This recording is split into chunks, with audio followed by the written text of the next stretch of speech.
Twitter journalists are by far the dumbest human beings on the planet because they spew a hot take that's 100% wrong, and then when you confront them with actual facts, they'll either block you, delete their Twitter, or pretend it didn't happen while making an excuse for why they lied to their fan base. And it's weird how every single time some tragedy happens, they're always there to spout a hot take that is often wrong, and they never own up to it. It's weird. When this Texas school shooting happened, you had it all. You had people bringing up the border. You had people framing a random transgender. But I think the creme de la creme, in my opinion, is broadcasting a bunch of clips from Fox News trying to say that, oh, they're not being credible. They're just being the typical Fox News hacks that they are. But when you're using a clip and posting 6 seconds of it, trying to make it seem like the person in that clip is spreading rumors, you're creating a narrative that all they're doing is lying about the situation. They're getting information from Twitter and just spouting it on national TV to their brainless conservative fans. I understand the mindset of a weird Twitter activist journalist. I know how the game works. The problem is when you watch that clip in full, you find out that there's no spreading of rumors. It's only talking about those rumors and outright saying these are not confirmed. A chase. There were rumors that were flying around that this was some sort of border patrol chase. I have not heard anything.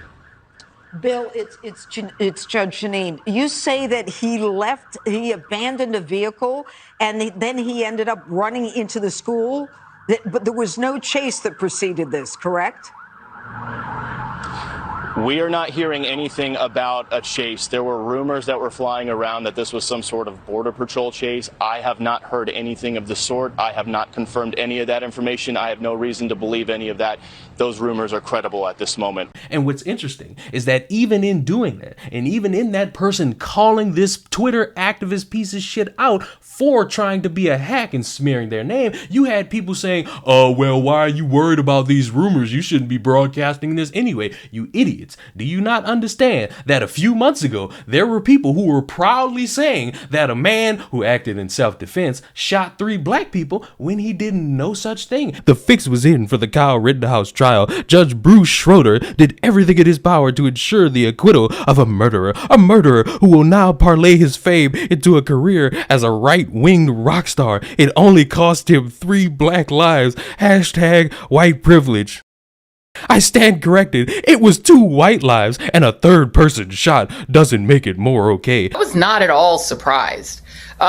We've talked about this. I mean, this is what we expected to happen, because I think we have to keep in mind when we're watching the criminal justice system at work that it was designed to do exactly what it did today. Gun laws helped to enhance the design to allow this verdict to happen today. This country was built on the idea that white men had a particular kind of freedom and a particular kind of citizenship that only they have, that gives, from the slave catchers on, the right to inflict violence in the name of protecting property. That's like the foundational creation of the United States. So it would have been shocking. As I'm glad you mentioned the Derek Chauvin verdict. That was the surprising verdict.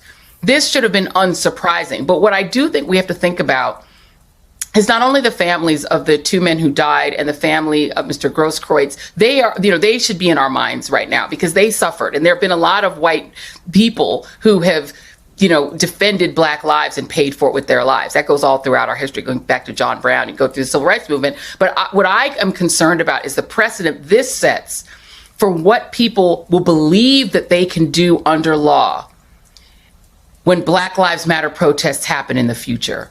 And that people may use this as an excuse to start going out of state and doing what this teenager did, believing that they'll get away with it, and in some cases, getting away with it.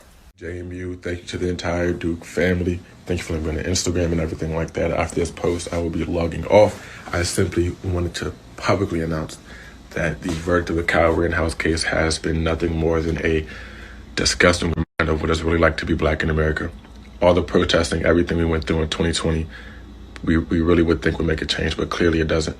We scream Black Lives Matter, but it doesn't matter enough for these people who are in power, the jury, the judge, anybody, to charge this man with murdering and taking away two beautiful black lives, two beautiful black lives, two beautiful black lives, two beautiful black lives, two beautiful black lives at the ripe ages of 26 and 36. It's disgusting.